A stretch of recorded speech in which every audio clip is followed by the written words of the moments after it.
सबसे पहले मैं आपने रूबरू कराऊं आपने पहले मेहमान से कविता सिंघल जी। आप प्रधानाचार्य हैं James day boarding school Tonk से। बहुत बहुत स्वागत है आपको कविता जी। और इसके साथ साथ आपने दूसरा मेहमान से मैं आपने रूबरू कराऊं, आप हैं रामनिवास मीणा जी, पूर्व बाल विकास परियोजना अधिकारी। आपको बहुत बहुत स्वागत है। Thank you. तो सबसे आप पहले बात कर रहा, हाँ महिला शिक्षा की बात कर रहा था, महिला सशक्तिकरण की बात कर रहा। तो आप कविता जी से जानांगा कि कविता जी जो शिक्षा है वह महिला सशक्तिकरण में क्या सहयोग कर रही है। शिक्षा के बिना महिला सशक्तिकरण संभव ही नहीं है। शिक्षित महिला ही अपने अधिकारों को जान पाएगी। जब तक महिला शिक्षित नहीं होगी उसे पता नहीं होगा कि मेरे अधिकार क्या हैं उसके अंदर, और जब वो अधिकारों को जान पाएगी तभी उसके अंदर आत्मविश्वास आएगा। आत्मविश्वास से ही वो अपने आप को, अपने काम को सुचारू रूप से कर पाएगी, अपने परिवार को अच्छे से चला पाएगी। बिना शिक्षा के महिला आगे नहीं बढ़ सकती। तो सशक्तिकरण की हम कल्पना भी नहीं कर सकते जब तक कि महिला शिक्षित नहीं हो। सशक्तिकरण तब तक संभव नहीं है महिला का जब तक कि वो शिक्षित नहीं हो। तो इसके लिए महिला का शिक्षित होना बहुत ज़रूरी है और महिला का सशक्तिकरण शिक्षा से ही संभव है। बिल्कुल। देखो दर्शक आपने बहना जो भी देख रही है, तो आप मैं कहना चाहूँगी कि जहाँ कविता जी बतायो कि देखो आप महिलाओं का बहुत सारा अधिकार हुआ है और वह अधिकार की आपने जानकारी तब होगी जब आप शिक्षित होगा। तो शिक्षा आपने बताओगे अपना कहीं का अधिकार है तो तभी आप अपना अधिकार के लिए लड़ सकांगा और अपना अधिकार है आप ले सकांगा। तो ज़रूरी है कि आप शिक्षित हुआ और आप जागरूक हुआ और अपना अधिकार हाँ भी के लिए सचेत हुआ और अपना अधिकार लेवा। तो आप बात महिला सशक्तिकरण की कर रहे हैं, शिक्षा के रहे हैं, के साथ साथ रामनिवास जी भी अपने साथ में हैं। आप वहाँ से जानांगा कि जो बाल विकास है वो कहीं। बाल विकास अपने आप में एक बहुत ही व्यापक शब्द है। जैसा कि हम सभी जानते हैं कि विकास एक सतत प्रक्रिया का नाम है। विकास वो स्थिति है कि मनुष्य के जन्म से लेके मृत्यु पर्यंत विकास चलता रहता है। क्योंकि अपन एक स्पेसिफाइड विषय पे चर्चा कर रहे हैं जी। तो बाल विकास की अवधारणा में ये माना गया है कि बच्चे के जन्म से लेके वो 13 साल तक का जो उसका अवस्था है वो बाल्यकाल है। तो इस अवस्था में जो उसके जैविक, बौद्धिक और शारीरिक परिवर्तन आते हैं इसे बाल विकास कहा जाता है। इसी अवधारणा को बाल विकास कहा गया है। जी। तो बाल विकास आप हो गया साफ के भी बाल विकास का ही है। तो बाल विकास करने के लिए जो आप अगर सरकार जो आंगनबाड़ी चला रही है तो आप बी के बारे में जानना चाहूँगी क्योंकि आपका जो विषय है वो आंगनबाड़ी और बाल विकास। तो बाल विकास आप जानने के साथ जानना चाहूँगा आंगनबाड़ी कहीं है, किस तरीके से काम करता है, स्वरूप कहीं है अपनी आंगनबाड़ी को। देखिए वर्तमान जो सरकार है वो जन कल्याणकारी सरकार है और इन सरकारों का ये ध्येय है कि बच्चे के जन्म से ही उसके सर्वांगीण विकास की ओर उसको ले जाया जाए। हम जितने भी मान लो मीडिया के माध्यम से, पुस्तकीय ज्ञान के माध्यम से जानकारी हासिल और सरकारी योजनाओं के प्रचार प्रसार के माध्यम से यदि हम ये ध्यान में आया है कि सरकार इतनी सचेत है, इतनी संवेदनशील है कि बच्चा जन्म लेने से पूर्व ही यदि भ्रूण गर्भ में स्थापित हो गया वहीं से सरकार उसके प्रति संवेदनशील है, वहीं से उसके प्रति चिंतित है। तो बच्चा को वो चाहती है कि बच्चा भ्रूण के रूप में विकसित होकर के और उसका जन्म है वो भी एकदम व्यवस्थित हो। इसके लिए इतनी सारी व्यवस्थाएं हैं, इंस्टीट्यूशनल डिलीवरी हो, संस्थागत प्रसव हो, उसके लिए कितनी सारा सरकारी ढांचा जो लगा हुआ है कि जो आने वाली जो किलकारी कुंजे वो इस देश का एक सुंदर भविष्य को गढ़े। यह सरकार की कल्पना है। तो इन्हीं कल्पना के मद्देनजर आंगनवाड़ियों का जन्म हुआ। और ये आंगनवाड़ियां यही संचालित करती है कि जो बच्चे गांव में हैं, दूर दराज में हैं, हमारी स्लम बस्ती में हैं, वो बच्चे उनका भी सर्वांगीण विकास हो, उनके चेहरे पे भी मुस्कान हो और इनके लिए आंगनवाड़ियों से उनको जोड़ा गया और वहां आकर के वो बच्चे विभिन्न तरह की जो सरकारी योजनाएं हैं उनमें लाभान्वित हो। इसके लिए सरकार ने एक आंगनवाड़ी के स्ट्रक्चर को यदि हम देखें, उसके ढांचे को, स्वरूप को समझे तो एक आंगनवाड़ी पे 3 महिला कार्यकर्ताएं काम करती है। अच्छा। आंगनवाड़ी की जो हेड है उसको आंगनवाड़ी कार्यकर्ता कहा जाता है। अच्छा। वो एक सरकारी मुलाजिम की तरह काम नहीं करती, अपितु एक वॉलेंटियर की तरह काम करती है। आंगनवाड़ी कार्यकर्ता को ट्रेनिंग ही इसी तरह से दी गई है कि वो स्वयं सेवक के भांति काम करे।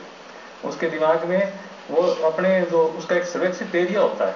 मैं आपके इस कार्यक्रम के माध्यम से बताना चाहूंगा कि प्रत्येक आंगनवाड़ी का अपना एक परिक्षेत्र निर्धारित है कि आंगनवाड़ी इतनी दूर तक, इतने घरों तक उसका इसकी पहुंच रहेगी।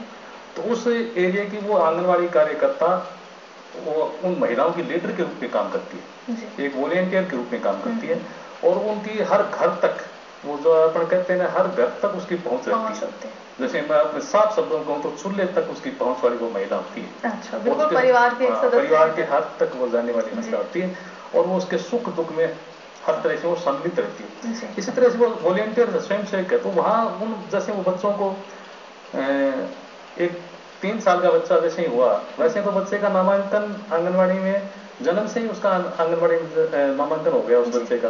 लेकिन उसकी कैटेगरीज है, 0 से 3 साल वाले बच्चे हैं वो आंगनवाड़ी में नहीं आएंगे।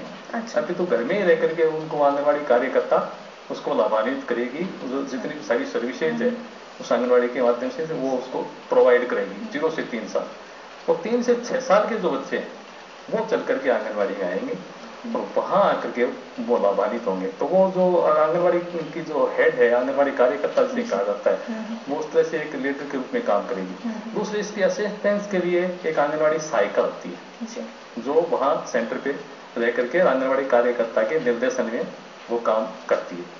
और तीसरी एक कार्यकर्ता होती है आशा। आशा का काम ये होता है कि वो प्रतिदिन आंगनवाड़ी में आकर के, और जो उसका परिक्षेत्र निर्धारित आंगनवाड़ी का, और रोजाना वो 10 घरों में जाएगी। अच्छा। और घर घर जाकर के महिलाओं का सर्वे करेगी, जिस तरह की उनके जॉब चार्ट है उसके अनुसार कार्य संपादित करेगी। तो इस तरह से आंगनवाड़ी का एक स्वरूप निर्धारण होता है और वो कार्य संपादित करते हैं। जी। तो रामनिवासी जी, आपको बहुत अच्छी तरीके से आपने दर्शक भाई बहनों बताया कि आंगनबाड़ी को मूल स्वरूप कई तरीके को है, और आंगनबाड़ी में कौन कौन कार्यकर्ता हुआ है, की तरीके से आंगनबाड़ी काम करे है। लेकिन एक खास बात जो आज अभी बताई कि भी जो महिलाएं हो गए काम करना रही, चाहे आशा हो चाहे आंगनबाड़ी कार्यकर्ता हो, वो एकदम परिवार की तरह काम करे है। तो एक साथ ही क्योंकि जी अपना विषय महिला सशक्तिकरण को भी है या महिला शिक्षा को है, तो भी यहाँ पर जानना चाहूँ तरीके से थारी कार्यकर्ता होके भी आंगनबाड़ी के कार्यकर्ता होकर भी वे परिवार की तरह काम करे, तो आपने जो शिक्षित महिला है वो अपना परिवार में कितने अच्छे तरीके से चला सके? शिक्षित महिला अपने परिवार को बहुत अच्छे से चला सकती है बजाय अशिक्षित महिला के। हम देखते हैं कि एक अशिक्षित महिला, ज़्यादातर अशिक्षित महिलाएं गाँव में मिलती है हमें देखने को। शहरी क्षेत्र में तो ज़्यादातर सभी शिक्षित ही होती है महिलाएं। हम देखते हैं कि परिवार में उनकी भूमिका नगण्य होती है, बिल्कुल ना के बराबर होती है। ना उनसे कोई मतलब परिवार कोई तरीके की राय, अगर कोई भी उनसे राय नहीं ली जाती। परिवार का कोई भी मैटर हो उनसे राय नहीं ली जाती। उनकी भूमिका केवल गौण होती है कि वो बस घर का कामकाज करें और अपने बच्चों का पालन पोषण करें। इसके अलावा वो कोई कामकाज नहीं करती घर में। लेकिन जो शिक्षित महिलाएं होती हैं वो अपने हर बात में अपनी राय दे सकती है परिवार में, अपने बच्चों को भी अच्छे से शिक्षित कर सकती है। जैसे कि हम देख सकते हैं कि एक सर्वे रिपोर्ट थी गवर्नमेंट की, उसके अंदर हमने पाया था कि जो महिला शिक्षिका होती है उसके बच्चे ज़्यादा अंक लाते हैं। जितने भी एग्जाम्स होते हैं शिक्षित महिला के, मतलब एक शिक्षिका के बच्चे ज़्यादा अंक लाते हैं बजाय अशिक्षित महिला के, क्योंकि वो अपने बच्चों को भी शिक्षित करती है, बच्चों को भी पढ़ाती लिखाती है और सभी तरह से उसके परिवार का विकास होता है, बच्चों का विकास होता है। तो इस तरह से शिक्षित महिला की भूमिका ज़्यादा अच्छी होती है। मतलब कहना चाहोगे आप, वो कहना चाहोगे जी आप जो शिक्षित महिला है वो अपना परिवार में पूरा सहयोग आपने शिक्षा की वजह से दे सके। बिल्कुल। घर में अगर बच्चा है तो बाना वो पढ़ा भी सके, जैसे छोटा बच्चा है। शिक्षित महिला आर्थिक सहयोग भी दे सकती है परिवार को। शिक्षित महिला होगी तो वो आर्थिक क्षेत्र में भी जुड़ जाएगी, वो एक सर्विस कर सकती है, वो कोई भी रोजगार कर सकती है, वो सारे अधिकार, सारी योजनाएं जो सरकार के द्वारा चलाई गई हैं उन सबको जान सकती है, उनसे जुड़ सकती है और बहुत अच्छे काम कर सकती है वो। सही है। क्यों देखे तो अपने गांव के एरिया के अगर बात करा, गांव का जो क्षेत्र है तो भी मैं औरतों ने शिक्षित करने के लिए भी सरकार कार्यक्रम चला रही है, भी साथ साथ मैंने प्रशिक्षित भी करो जा अगर वह कोई उद्यम शुरू करना चाह रही है, कोई छोटा मोटा काम धंधो भी अगर वह अपने आर्थिक रूप से मजबूत होने के लिए बना रही है, तो वहाँ के कौशल विकास के लिए भी बने प्रशिक्षण दिया जा रहा है सरकार बिल्कुल दिया जा रहा है, प्रोत्साहन सरकार जैसे सरकार के द्वारा ग्रामीण क्षेत्र में छोटी छोटी योजनाएं चलाई जा रही हैं, जिसके अंदर 15-20 जो स्वयं सहायता समूह, हाँ स्वयं सहायता समूह की हम बात करें तो उसमें 15-20 महिलाएं जुड़ के अपना ग्रुप बनाकर और जो भी अपनी छोटी छोटी बचत है उनको इकट्ठा करके अपनी जमा पूंजी बना के और कोई भी रोजगार वो चला रही हैं, जैसे पापड़ मंगोड़ी इस तरह के वो काफी व्यवसाय कर रही हैं, तो वो सब शिक्षा से ही संभव है। इसमें मैं मनीषा बताना चाहूंगा कि महिलाएं बाल विकास विभाग के माध्यम से भी ग्रामीण क्षेत्र में महिला स्वयं सहायता समूह का काफी निर्माण किया जा रहा है। अच्छा।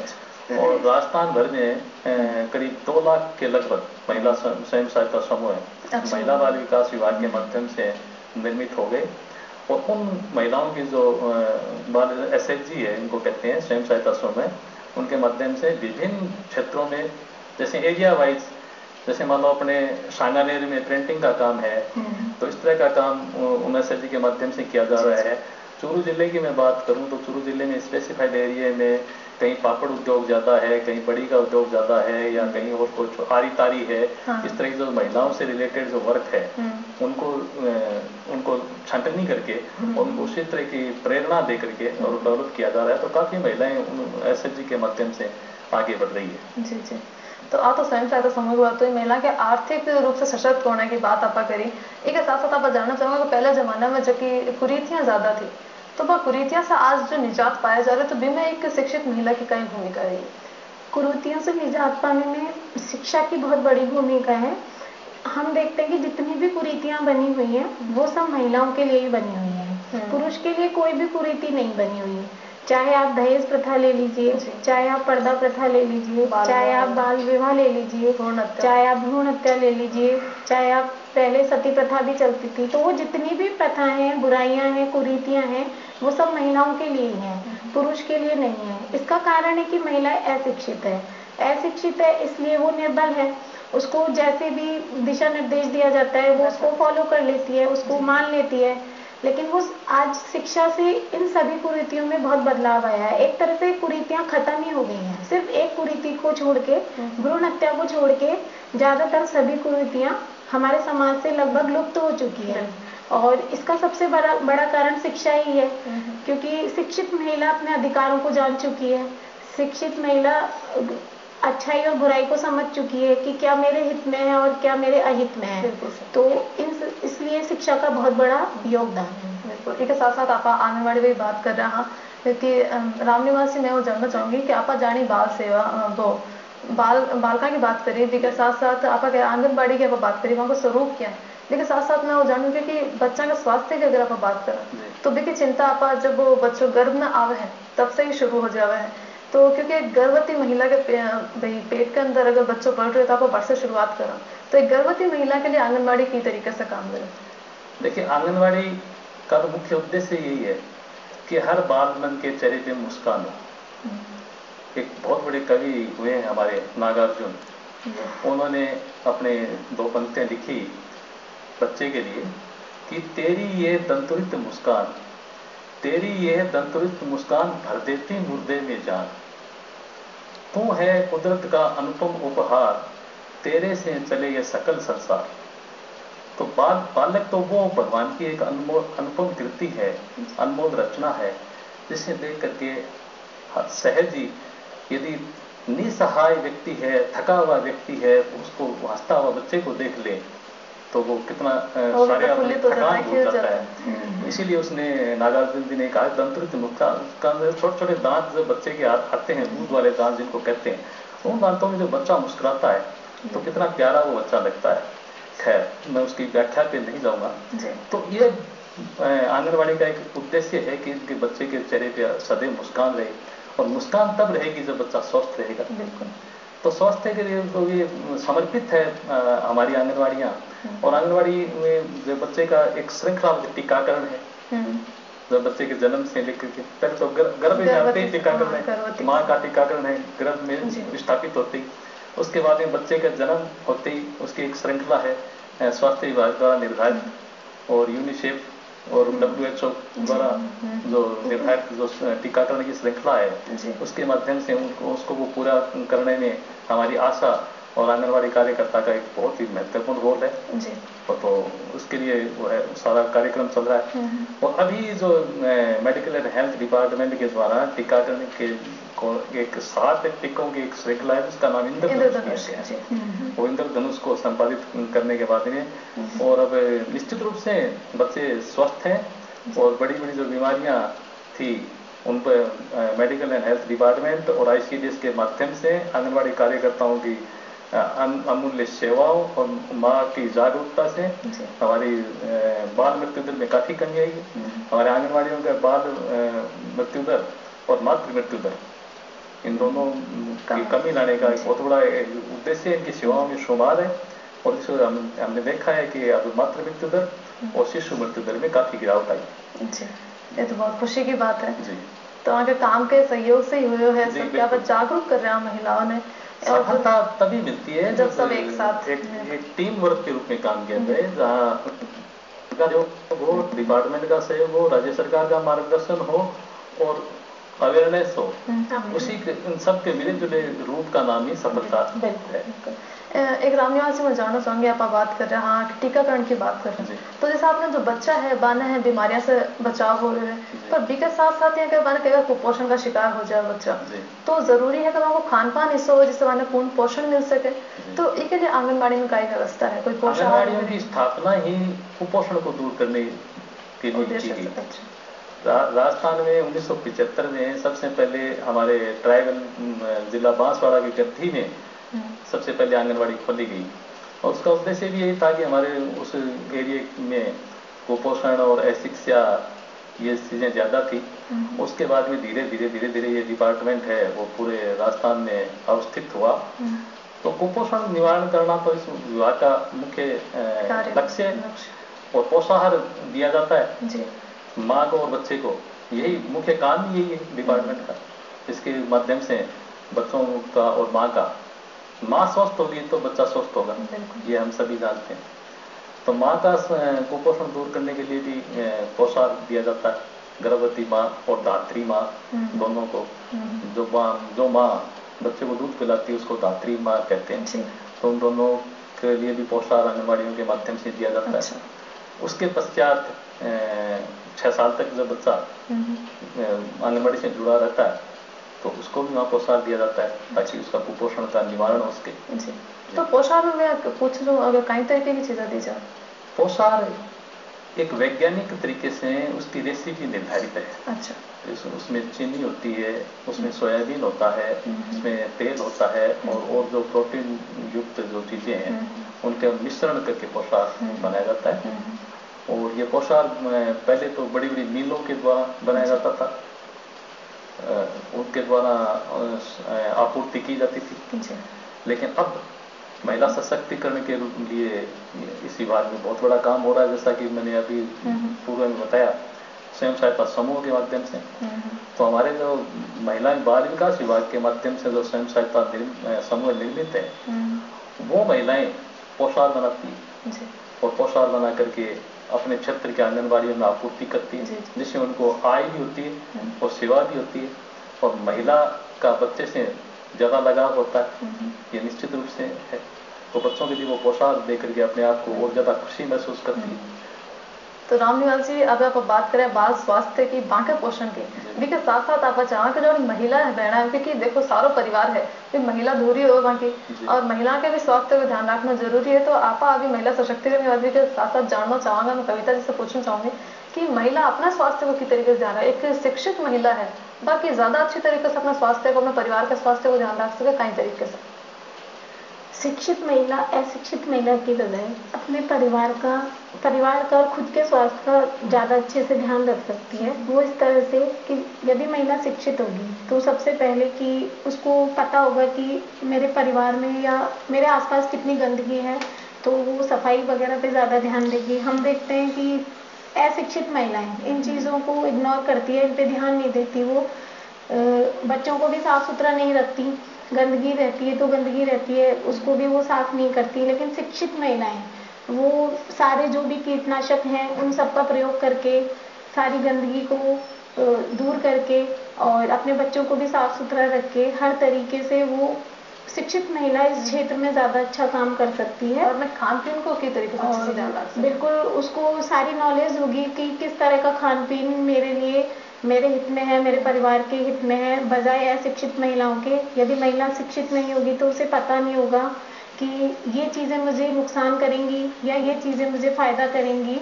तो शिक्षित महिलाएं ज़्यादा अच्छी भूमिका निभा सकती हैं, ज़्यादा नहीं बहुत अच्छी भूमिका निभा सकती हैं। नहीं, क्योंकि एक शिक्षित महिला और देखो बहुत जानकारी रखे कि आपका कौन सा खाद्य पदार्थ है जो खा रहा है, हाँ भी में किसो प्रोटीन है, किसो विटामिन है, और आपने शरीर में किसो विटामिन किसो प्रोटीन